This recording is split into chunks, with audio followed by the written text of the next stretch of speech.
Okay, so you've noticed I've posted a new assignment. It's got some review of adding and subtracting rational functions to start. So I'm going to go over a couple of examples here. I've got three examples that I want to go over just to show you in case you either didn't understand the last videos that I made or you still have questions, and maybe these examples cover more material. So remember, if we're going to add or subtract rational expressions, we need them to have a common denominator. That's sort of our first thing that we need to check for. And this obviously doesn't have a common denominator, so we need to get them to have a common denominator. So we look at our denominators and we see x and 5x. So really, you could cross multiply here, kind of like we talked about in our other examples,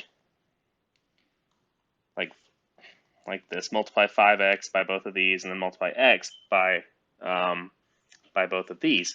But we don't really need to. So I'm going to actually erase those lines because really in this example, it's just that this denominator is missing a 5. So we can multiply this term, the top and the bottom, by 5. So let's do that. 5 over 5 times 5 over x. And that's sort of our first term, and we're adding that to 8 over 5x. So we're multiplying these two together, and that will give us a common denominator. So hopefully you see how that works. How all we really need to do is get a common denominator. While we could cross multiply, it would just complicate things here. But if we just multiply here by 5, so then we got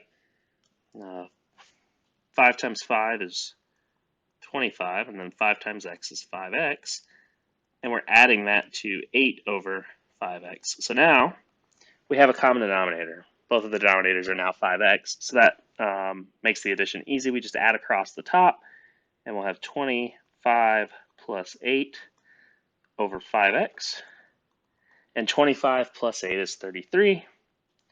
So our final answer is 33 over 5x, because I can't simplify that. 5 doesn't go into 33. They don't share any factors. So that is my final answer. So I got a common denominator, and then I just added across the top, and that's sort of our steps for this. So hopefully that's not too bad, and hopefully you recognize that. So let's look at another example that I've got down here. This time it's subtraction. My other examples popping up down there at the bottom, and that's fine. Okay, so this time we've got 9 over 5x minus 1 over 6x. And this time it's not as simple. We can't just multiply one of them by something to get a common denominator. We instead, in this case, are going to have to cross multiply. So we'll take 6x and multiply by the top and the bottom of the opposite of not the opposite, but the other fraction. So we'll have 6x over 6x, and we're multiplying that by 9 over 5x. Put them both in parentheses just to, because. And then we take 5x and we cross multiply it. So we'll have that minus sign will still stay there. And then we'll have 5x over 5x, and we're multiplying that times 1 over 6x. So hopefully you see what I did there. I just cross multiplied. Took 6x and I multiply it by 9, and I multiply it by the 5x, and I took 5x and I'm multiplying it by 1 on the top and 6x on the bottom. So now I just multiply those rational expressions, which we know how to do. If I multiply these two together, 6x times 9 should be 54x. That's 6, 12, 18, 24, 30, 36, 42, 48, 54. So that's right.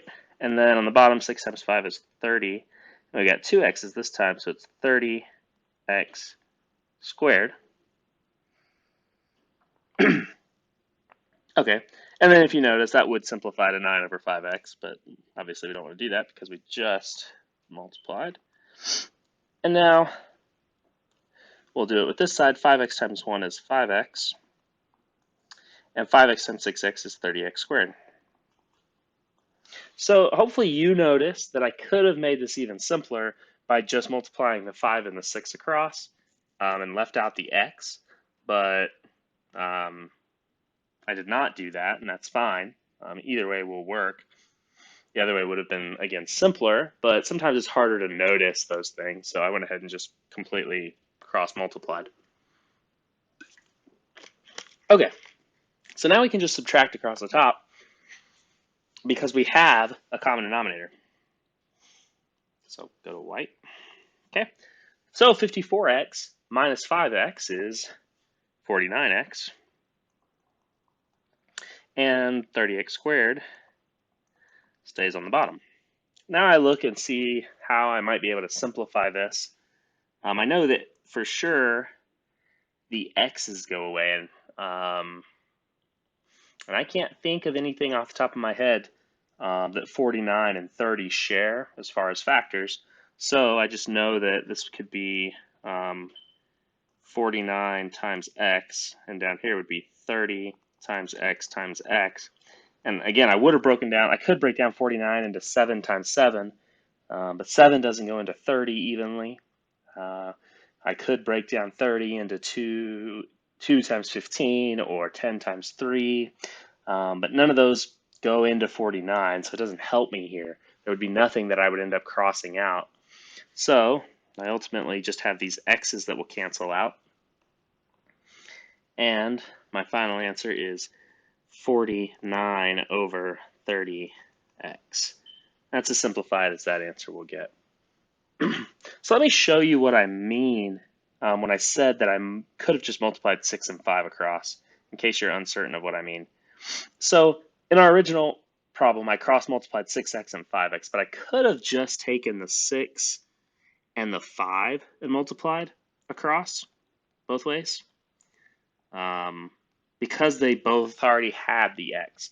So what that would have looked like is just would have been 6 over 6 times 9 over 5x minus, then here I would have done 5 over 5 times 1 over 6x.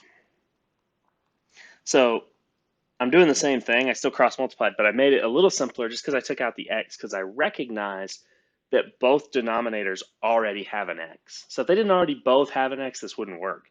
But again, I'm just trying to make this process as simple as possible. So now I can multiply across 6 times 9 is 54, and 6 times 5 is 30, and then there's still that x. 6 times 5x is 30x. And I'm subtracting 5 times 1 is 5 over 5 times 6x is 30x. Now I have a common denominator of 30x, and 54 minus 5 is 49 over 30x. And I can't simplify that, so I'm done. So see how it kind of just took out this step. I wouldn't need that step down here. So made it a little simpler because I was able to recognize that I didn't need to cross multiply with the x. But notice also that we got the same answer, so it really doesn't matter as long as you're able to get the right answer either way. Sorry, I had to take a sip of water. Okay, so hopefully that makes sense. And let's do one more example. It's got some binomials in our denominators, which may look like it complicates things, and it does a little bit, but it's not, still not difficult. So I've got x plus 1 and I've got x minus 1. So now I've got x's in both, and that's true, but that doesn't mean I can only, but they're connected with addition and subtraction. So remember, these are terms that go together. We can't separate this 1 and this x. It's not multiplication this time. So like up here, these are 5x and 6x. They go to, they're multiplied together. So I can, when I'm multiplying or dividing stuff, I can separate those out. when things are added or subtracted, you can't do that. So just remember that those are terms altogether. So I actually have to cross multiply by the whole thing this time. So there's not like that nice shortcut that I showed you in the last example. So I just cross, and whenever you doubt what to do, just cross multiply, because that will always get you to the right answer. It might not be the easiest way to get to the answer, but it will always get you to the answer. So when in doubt, just cross multiply the denominators. So I cross multiply here, and I'll have x minus 1 over x minus 1, and I'm multiplying that times 3x over x plus 1. This will be added to where I'm multiplying x plus 1 this time. So x plus 1 over x plus 1 times 7x plus 2 over x minus 1. Okay, and I put the x minus 1s in parentheses over here, and it didn't with the x plus 1s over here. It doesn't matter. It's fine. As long as you remember that when you multiply, you're distributing.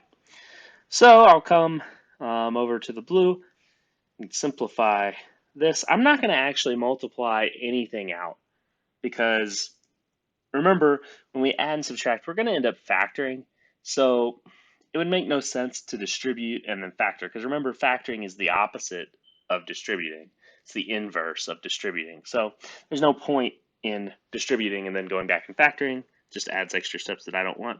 I am going to put this 3x in front, just because I like the smaller terms in front. And that'll be times x minus 1. So that's just x times minus 1 times 3x. And it's going to be over x minus 1 times x plus 1. Still adding here. And I'll do the same thing over here. Notice I'm just kind of writing them next to each other, not really multiplying anything out, just simply putting the fractions together.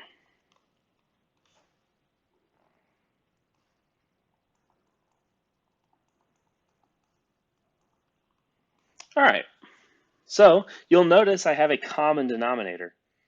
So my denominators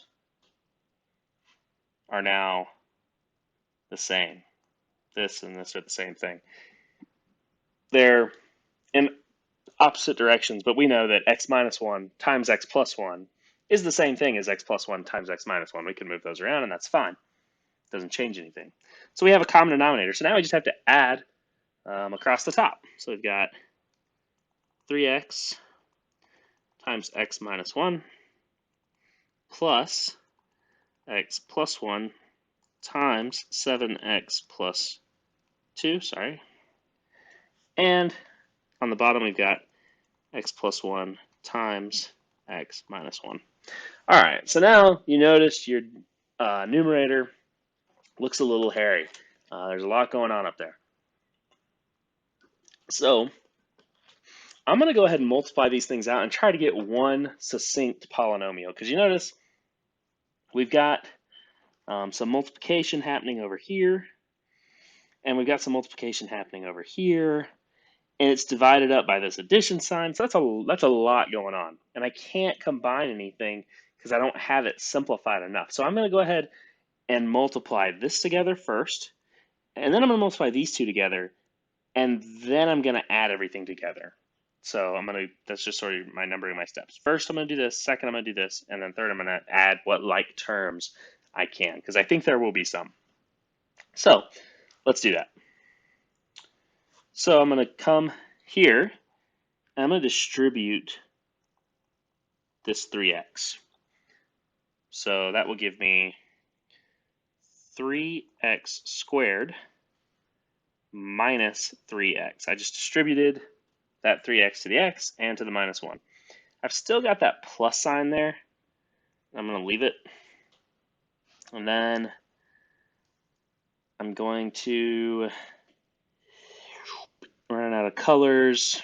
I could probably use red. That's fine, even though I like to use red to cross things out. It's because red makes a nice color for crossing things out, but it's fine. So now I need to multiply these two things together. And hopefully you look at that and you automatically think either FOIL or box method. I like box method, and you guys know that. So I'm going to go x plus 1,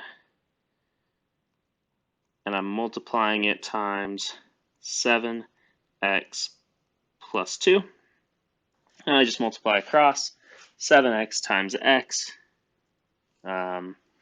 is 7x squared. 7x times 1 is 7x. X times 2 is 2x. 2 times 1 is 2. My like terms are here and here, like they always are in the diagonal. And we'll have 7x squared. 7x plus 2x is 9x. And finally, plus 2. So that will come right here. 7x squared plus 9x plus 2. All right, so we did steps 1 and 2. We still got that addition there that we'll do. And that's going to still all be over x plus 1 times x minus 1. All right, so now on the top, I can try to combine like terms. I've got two x squared terms. I've got this 3x squared and the 7x squared. So 3x squared plus 7x squared is 10x squared.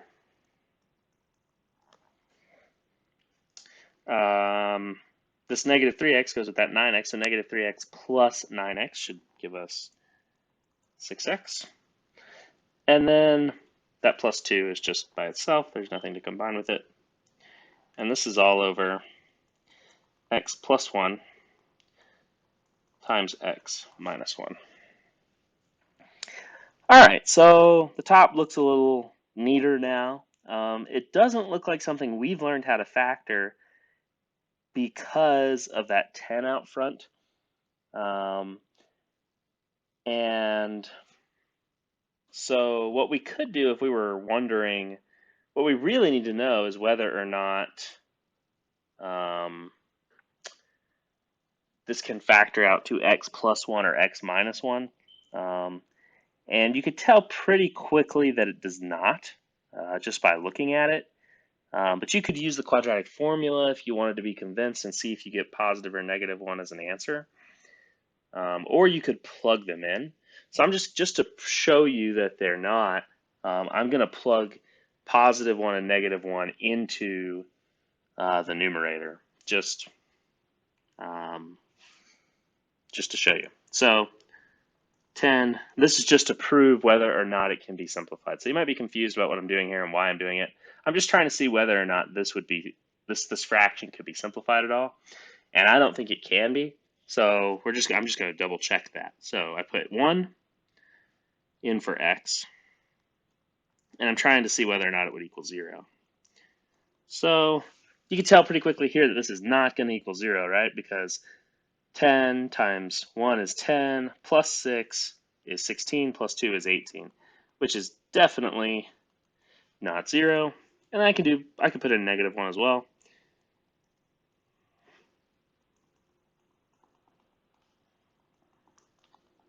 So 10 times negative 1 squared, negative 1 squared, remember, is 1, so this is just going to be a 10.